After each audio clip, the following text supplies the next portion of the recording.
Presented by जोरदार music.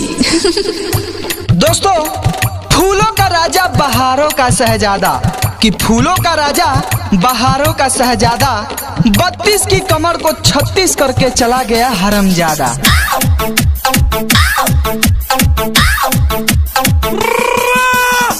दोस्तों, फूल तोड़ो जिसमें कांटे न हो कि फूल तोड़ो जिसमें कांटे ना हो और लड़की ठोको जिसके नीचे झांटे ना हो।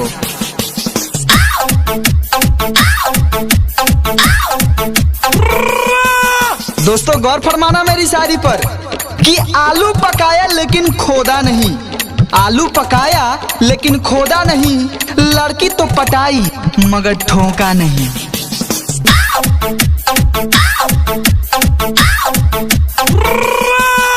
मुस्कुरा के मेरे सामने से ना निकला करो जालिम, दिल तो समझ जाता है लेकिन सामान को समझाने में हाथों की लकीरें मिट जाती है।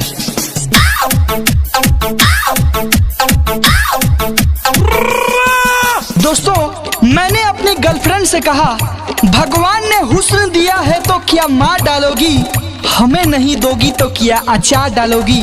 इतने पर वह बोली, भगवान ने हुस्न दिया है तो मार डालूंगी, कि भगवान ने हुस्न दिया है तो मार डालूंगी, तुमको मैं नहीं दूंगी, चाहे खूंटा में फंसा के फाड़ डालूंगी।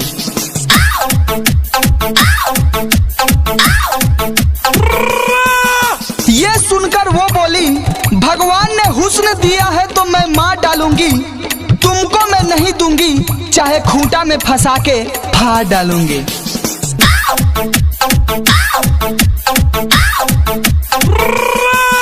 पत्ता कभी हिलता नहीं, हवा उसे हिला देती है कि पत्ता कभी हिलता नहीं, हवा उसे हिला देती है। लड़के कभी बिगड़ते नहीं, साली लड़कियां बिगाड़ देती है।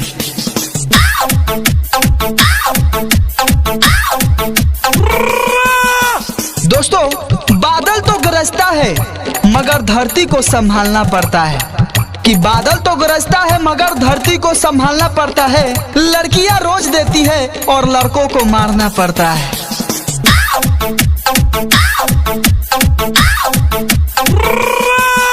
दोस्तों, हर किसी के अंदर घुस जाने को तैयार नहीं कि हर किसी के अंदर घुस जाने को तैयार नहीं। ये मेरा हथौड़ा है, किसी कांग्रेस की सरकार नहीं। मिलती है छोड़ी तो दबा लेता हूँ कि मिलती है छोड़ी तो दबा लेता हूँ, झट से ठोक दूं ऐसी मेरी रफ्तार नहीं।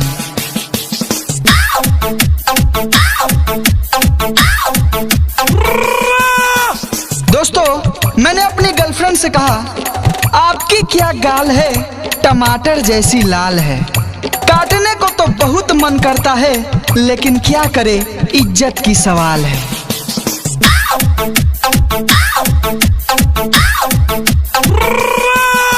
दोस्तों, पकती मेवा है लेकिन कौवा उसे मार चोंच देता है कि पकती तो मेवा है लेकिन कौवा उसे मार चोंच देता है, और लड़की की चढ़ती है जवानी, लड़के उसे पटक के ठोक देता है।